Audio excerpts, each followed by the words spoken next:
السلام علیکم۔ اللہ تعالیٰ آپ سب کو خیریت سے رکھے۔ اکبر الہ آبادی کی نظم مستقبل، یا اسی نظم کو نئی تہذیب بھی کہتے ہیں، نئی تہذیب کے عنوان سے بھی اس نظم کو جانا جاتا ہے۔ نظم کو سمجھنے سے پہلے نظم کا تھوڑا سا پس منظر، بیک گراؤنڈ آپ کے ذہنوں میں رہے، اور اس نظم کے شاعر اکبر الہ آبادی کا بھی۔ اکبر الہ آبادی عام طور پر طنز و مزاحیہ شاعر ہیں، اور اپنے طنز کو، مزاح کو، یعنی طنز کے ذریعے سے مذاق اور جو ہے مزاحیہ انداز کے اندر وہ سماج میں پھیلی ہوئی برائیوں پر وار کرتے ہیں، چوٹ کرتے ہیں۔ ان کا مقصد یہ ہوتا ہے کہ سماج میں لوگ جن برائیوں میں ملوث ہیں ان برائیوں کو چھوڑ دیں، ان کی اصلاح ہو جائے۔ تو انہوں نے اس کو ہتھیار کے طور پر استعمال کیا ہے، اپنی یہ ظریفانہ شاعری جو ہے ان کی، جس میں طنز و مزاح جو ہے وہ بھرپور ہے۔ اکبر الہ آبادی کی پیدائش 1846 1846 اور 1921 1921 کی وفات ہے۔ تو اگر ہم ان کے دور کو بھی دیکھیں، کیونکہ کسی شاعر کو سمجھنا ہے، اس کی نظم، اس کی غزلوں کو سمجھنا ہے، تو اس کی زندگی، اس کے دور پر بھی نظر ڈالنی پڑے گی۔ تو اگر ہم دیکھتے ہیں کہ اس وقت ہندوستان کے اندر سیاسی، یعنی سیاست میں، سماج میں، تہذیب میں بہت سارے بدلاؤ آ رہے تھے۔ انگریزوں کی حکومت جو ہے، انگریز ہندوستانی حکمرانوں پر مسلط ہو رہے تھے۔ ہندوستانی حکمراں ایک کے بعد ایک ہٹائے جا رہے تھے۔ مغلوں کی حکومت ختم ہو چکی تھی، اور ایک نیا دور، نئی سیاست، نئی تہذیب، انگریزوں کی تہذیب، انگریز جو ہے وہ پایا اقتدار میں تھے، ان کی حکومت تھی۔ تو ہو کیا رہا تھا اس زمانے میں، بہت سا پڑھا لکھا طبقہ جو ہے، اپر کلاس طبقہ یا پڑھا لکھا طبقہ، جو اپنے آپ کو انگریزی تعلیم حاصل کرنے کے بعد، یا انگریزی تعلیم حاصل کر رہا تھا، اور اس کو کرنے کے بعد وہ انگریزوں کی تہذیب کی اندھی تقلید کر رہا تھا، آنکھیں بند کر کے ان کے پیچھے پیچھے چل رہا تھا، ان کے رہن سہن، ان کے ڈھنگ سنگ کو اپنا رہا تھا، اور اس میں سوچ رہا تھا کہ میں جس طریقے پر اب تک زندگی گزار رہا تھا وہ تو فرسودہ طریقہ ہے، وہ تو جو ہے مٹ چکا ہے، اور اس کی کوئی اہمیت نہیں، وہ بیکورڈ طریقہ ہے، اور اس کو، انگریزوں کی تہذیب کو، ترقی یافتہ، ایڈوانس، ماڈرن سمجھا جا رہا تھا۔ تو لوگ آنکھیں بند کر کے اپنی تہذیب کی اچھی باتیں بھی چھوڑ کر انگریزوں کی تہذیب، انگریزوں کے طور طریقے، ان کا رہن سہن اپنا رہے تھے، اور اس میں بھی وہ اپنے آپ کو سمجھ رہے تھے کہ ہم ترقی کر رہے ہیں۔ تو اسی کو اس نظم کے اندر انہوں نے آنے والے وقت، اپنے زمانے میں جو کچھ وہ دیکھ رہے تھے، تو آنے والے وقت کے بارے میں پیشین گوئیاں کی، اندازہ لگایا کہ کیا کیا ہو سکتا ہے، مستقبل میں کیا کیا ہو سکتا ہے۔ کسی کو نہیں پتا کل کیا ہوگا، لیکن آج کے حالات سے اب بہت ساری چیزیں ایسی ہوتی ہیں، آپ اندازہ لگا سکتے ہیں۔ کہتے ہیں نا، پوت کے پیر پالنے میں دکھتے ہیں، اس طرح کا کوئی محاورہ ہے۔ تو اسی طریقے سے انہوں نے اس نظم کے اندر جو ہے مستقبل کے بارے میں، اور مستقبل میں کیسے حالات ہونے والے ہیں سماج اور معاشرے کے اندر، اس کے بارے میں پیشین گوئیاں کی ہیں، اور اپنا اندازے سے بتایا ہے کہ مستقبل غالباً ایسا ہو سکتا ہے۔ حالانکہ وہ نہیں چاہتے کہ ایسا ہو، وہ چاہتے ہیں سماج میں، معاشرے میں اصلاح ہو، لوگ مغربی تہذیب کی، انگریزوں کی تہذیب کی اندھی تقلید نہ کریں۔ اب ہم ہر شعر کا جو ہے مطلب سمجھنے کی کوشش کریں گے، اور بنیادی طور پر پھر پوری نظم کا مرکزی خیال آپ کے سامنے آ جائے گا۔ آپ 2-3 دن بعد دیکھیں گے تو ہم اس کا PDF ڈسکرپشن میں مرکزی خیال کا انشاءاللہ کوشش کریں گے مہیا کرانے کی۔ کہتے ہیں، پہلا شعر ہے کہ یہ موجودہ طریقے راہی ملک عدم ہوں گے، نئی تہذیب ہوگی اور نئے ساما بہم ہوں گے۔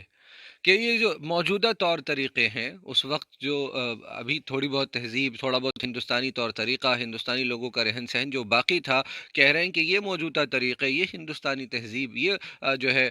یہاں کے رہنے والے لوگوں کی پرانی تہذیب، اور یہاں کے رہنے والوں کی مذہبی روایات، کہ جن پر وہ چلتے آئے ہیں، یہ موجودہ طور طریقے راہی ملک عدم ہوں گے، اس ملک کے سفر کرنے والے ہوں گے، راہی سفر کرنے والا، جو ملک ہے نہیں، یعنی اس دنیا سے ختم ہو جائیں گے۔ عدم کہتے ہیں غیر موجود، جو چیز موجود نہ ہو اسے کہتے ہیں عدم، اور ملک عدم یعنی اس دنیا کے بعد کی دنیا، یعنی اس دنیا سے یہ تمام طور طریقے کہہ رہے ہیں ختم ہو جائیں گے، اور اس کی جگہ نئی تہذیب لے لے گی، اور نئے نئے ساما آ جائیں گے، مہیا ہو جائیں گے، اور اس وقت کے سامان، اس وقت کے طور طریقے، یہ لوگ، تمام لوگ جو ہے وہ چھوڑ بیٹھیں گے، اور ایک نئی تہذیب پیدا ہو رہی ہے، جو نئی تہذیب وہ پرانی تہذیب کی اور ان لوگوں کی جو ہے رہن سہن کو بدل دے گی۔